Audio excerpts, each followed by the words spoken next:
Picture this, it's 1550, and you're watching Netflix in your comfortable American home. The show features a beautiful Turkish palace, ornate gardens, and powerful sultans living in luxury.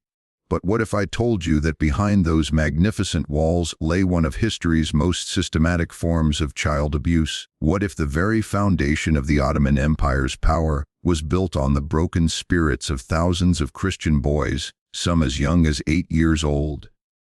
This isn't fiction. This isn't exaggeration. This is the true story of the Devshirme system, a practice so disturbing that it makes modern trafficking scandals look like isolated incidents. For over 400 years, the Ottoman Empire perfected a system that would kidnap, brainwash, and sexually exploit children on an industrial scale, all while calling it education. Today, we're going to uncover the truth behind the Ottoman Empire's most carefully guarded secret. We're going to meet real historical figures who survived this system, and we're going to explore how an empire built on child slavery became one of the most powerful forces in world history. Let's start with a name that should be written in blood in the annals of history: Halil Pasha. In 1564, this Ottoman official was tasked with what the empire euphemistically called the gathering of the Sultan's garden. But Halil wasn't collecting flowers, he was collecting children. Halil Pasha's territory covered the fertile valleys of Serbia and Bosnia, where Christian families had lived for generations. His job was simple: find the most beautiful, intelligent boys between the ages of 8 and 18 and take them forever. The process was methodical and terrifying. Ottoman officials would arrive in Christian villages with detailed lists, having already conducted reconnaissance to identify the most promising candidates. They examined boys like livestock, checking their teeth, measuring their height, testing their reflexes. They looked for clear skin, bright eyes, and signs of intelligence. Physical beauty was just as important as mental capability. One survivor's account, recorded by a Venetian merchant, describes the selection process in the village of Graditi in 1563. The Ottoman officials moved through the village square like wolves among sheep. They pointed at boys the way we might point at horses at market. When they selected a child, the boy's parents would fall to their knees, offering gold, livestock, anything to buy back their son. The officials would laugh and say, "Your son will become a pasha. He will rule over you one day." But the parents knew better. They knew they would never see their child again. Here's what makes this particularly horrifying: the Ottoman Empire turned this kidnapping into a celebration. They called it the Sultan's gift to Christian families.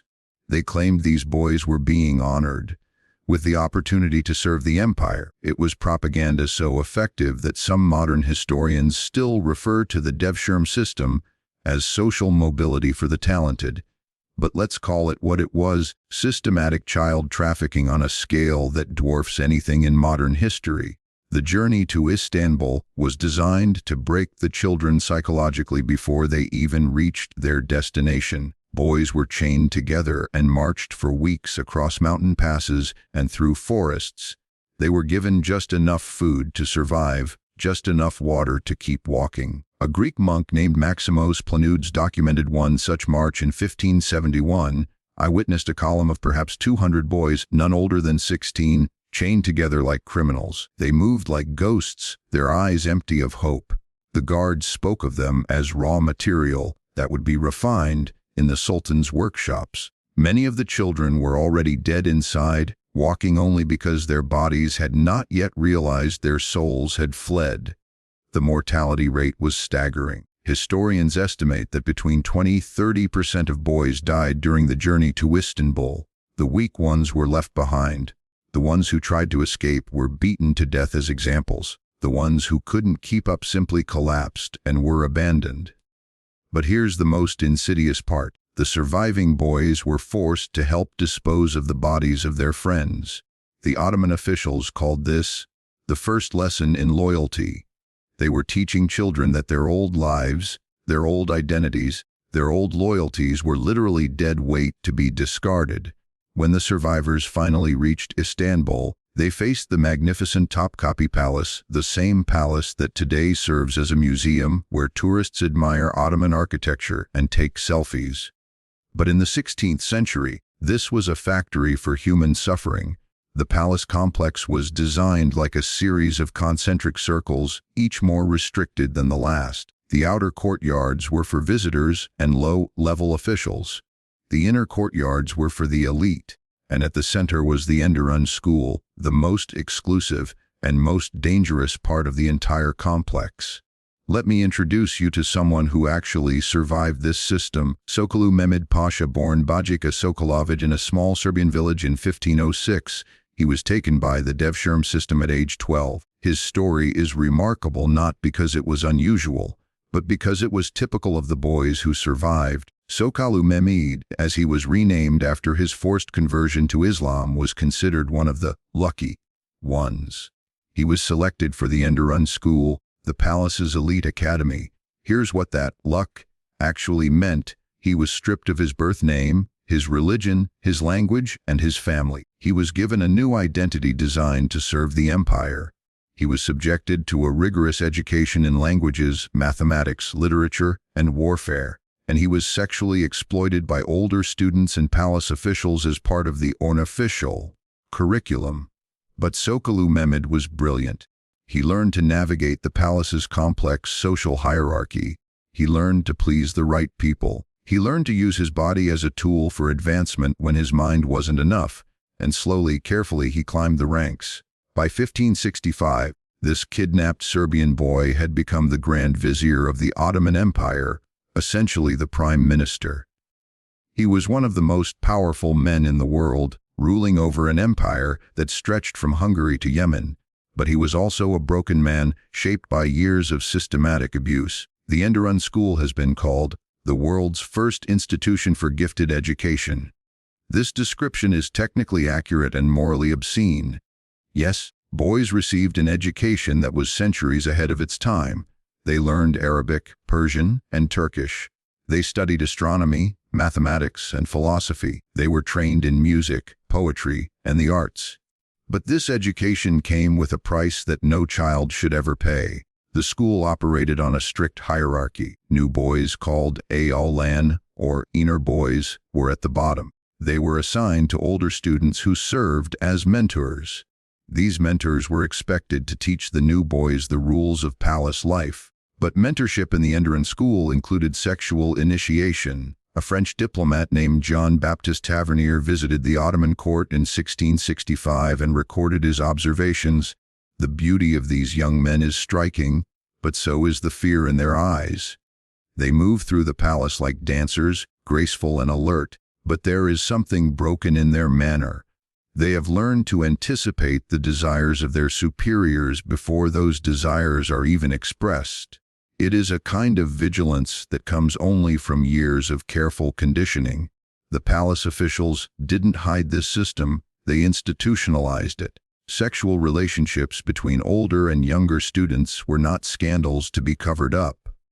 They were part of the social order. Boys who caught the attention of powerful patrons found their studies easier, their living conditions more comfortable, their advancement more rapid. Those who resisted faced a different fate. Some were sent to work in the palace kitchens or gardens, positions that were considered failures. Others were reassigned to military units where they faced different forms of abuse.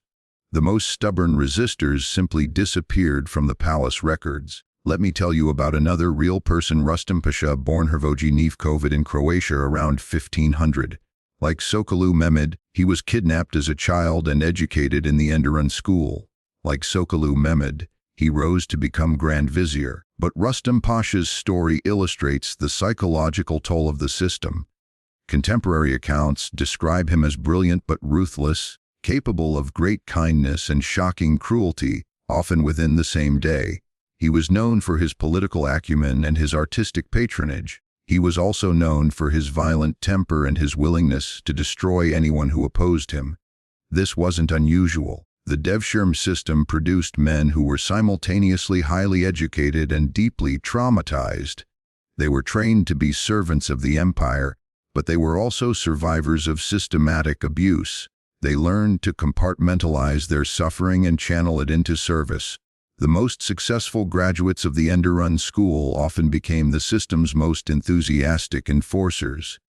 They would personally oversee the selection of new boys, design the curriculum that had traumatized them, and perpetuate the cycles of abuse that had shaped their own lives. Why? Because the alternative was to confront the reality of what had been done to them. It was easier to believe that their suffering had been necessary, that it had made them strong, that it had given them opportunities they never would have had otherwise. The numbers are staggering. Conservative estimates suggest that between 1400 and 1700, the Ottoman Empire kidnapped approximately 500,000 to 700,000 Christian boys through the Devshirme system. Most of these boys were between 8 and 15 years old when they were taken. Of these, perhaps 10–15% were selected for the Enderun school.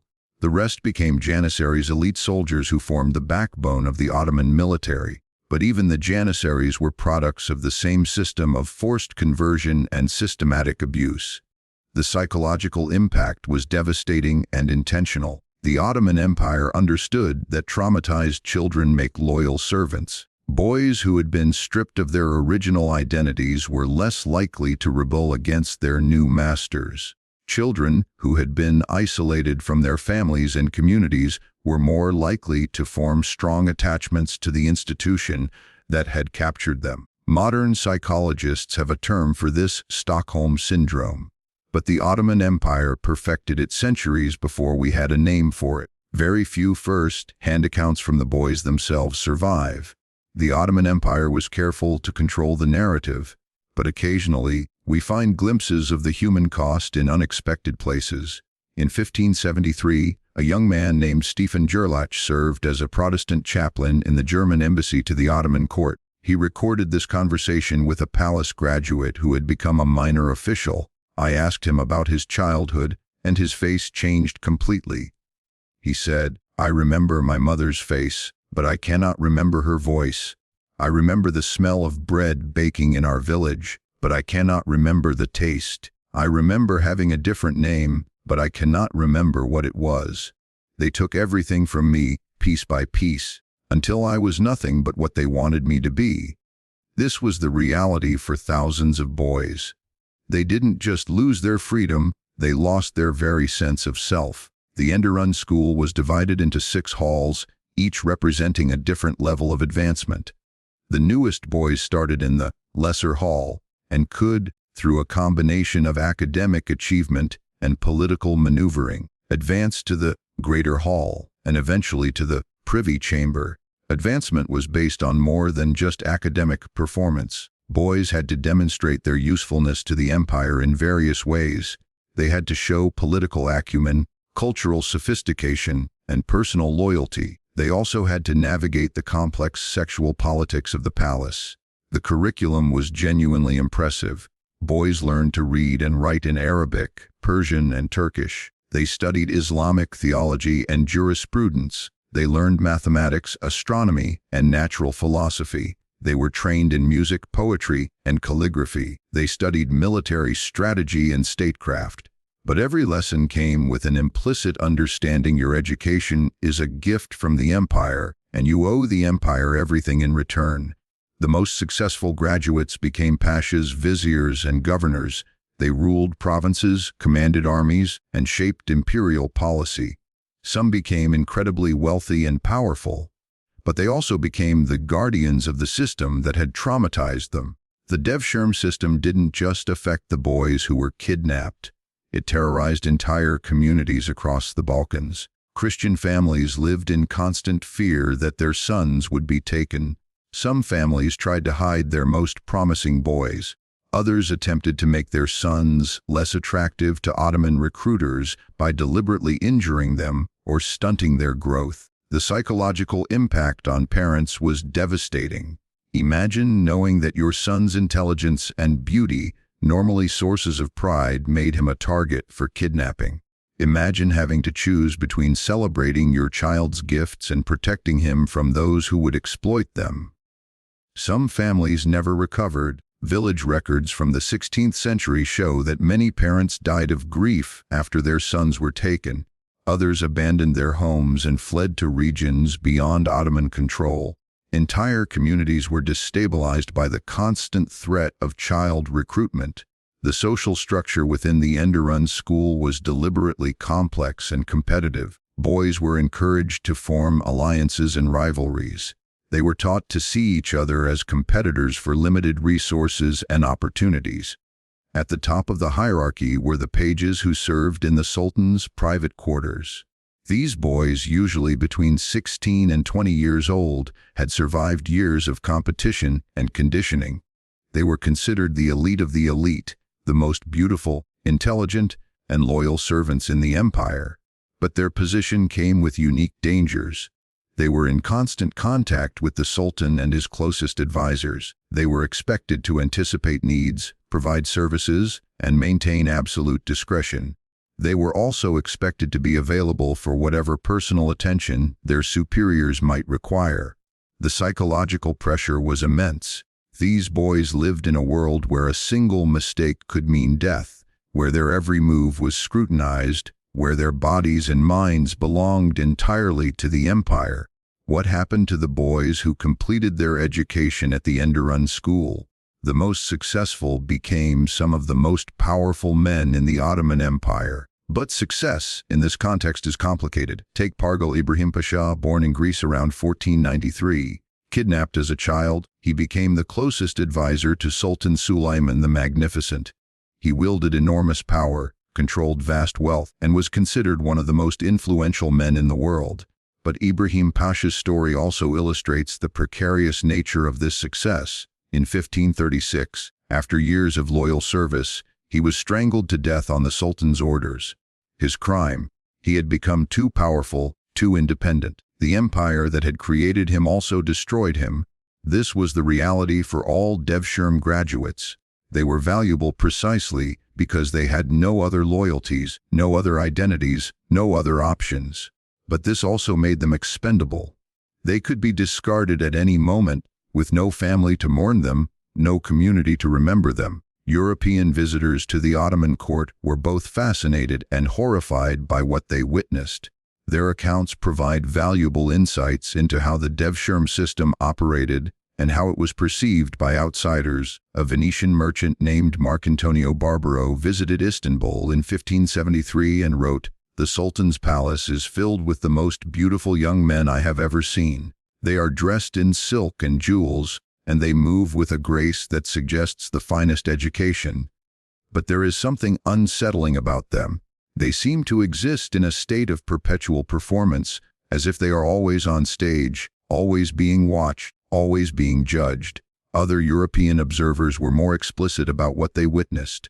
A German traveler named Salomon Schweger wrote in 1578, "The relationships between the older and younger boys are of a nature that I cannot describe in polite company. What I can say is that the empire has created a system in which the most unnatural practices are considered normal, even admirable." These accounts were often filtered through European prejudices and limited understanding, but they provide glimpses into a world that the Ottoman Empire preferred to keep hidden from outsiders. The Devshirme system began to decline in the 17th century for several reasons. The empire's military needs were changing. New technologies reduced the importance of the traditional Janissary corps. The empire was also facing new challenges from European powers that were adopting more modern forms of military organization. But the most significant factor was internal corruption.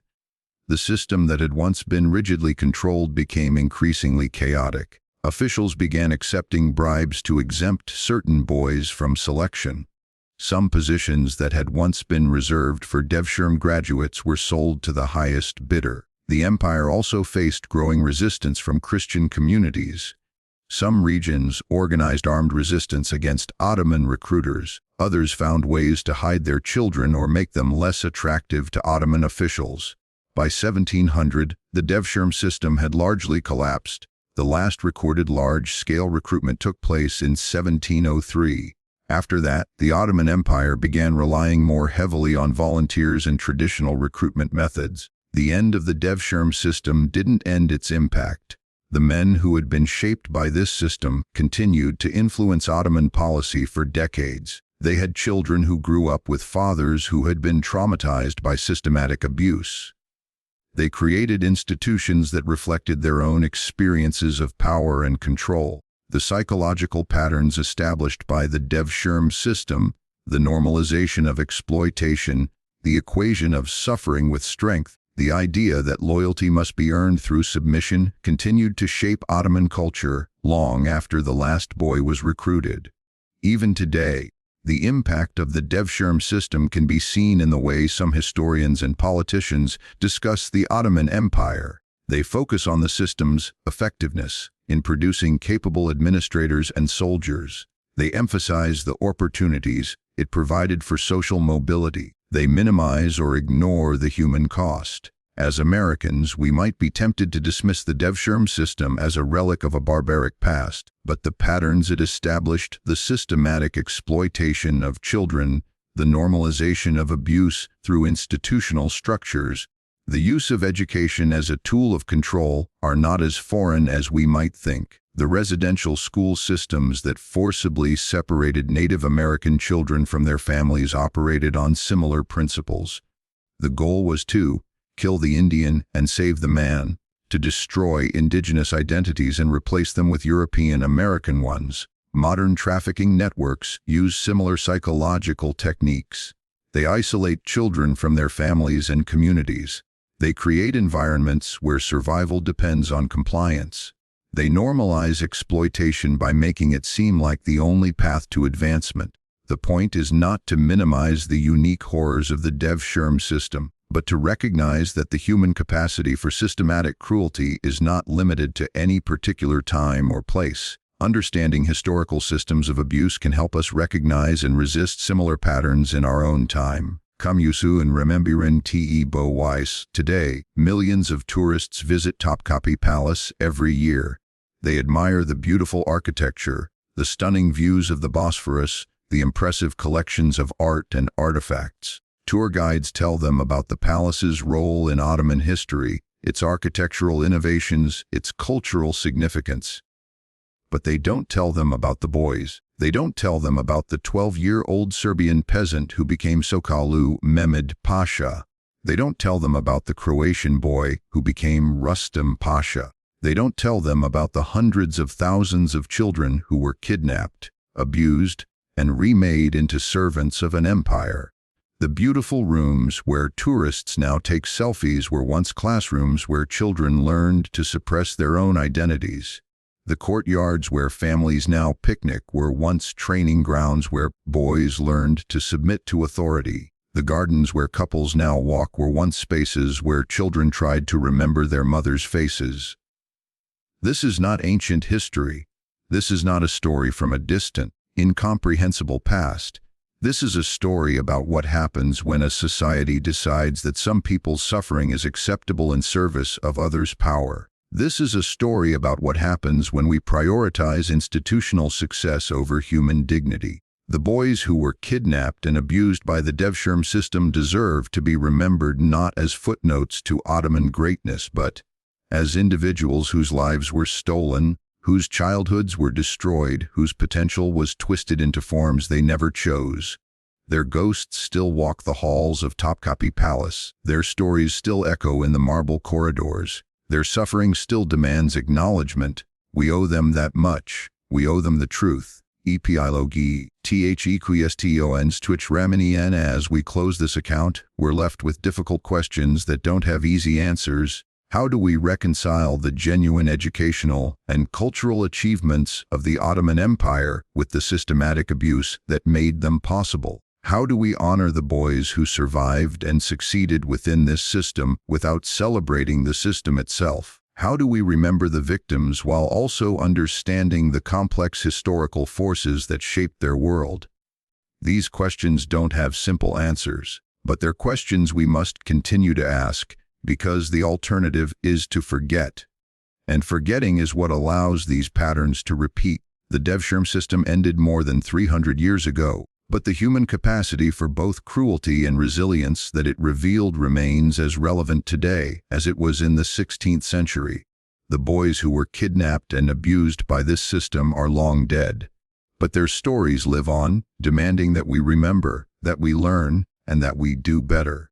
In remembering them, we honor not just their individual suffering, but our collective responsibility to protect the vulnerable, to resist systems of exploitation, and to never forget the price of power when it's built on the broken bodies and spirits of children. The morning mist that once carried the sounds of weeping mothers and terrified children has long since cleared.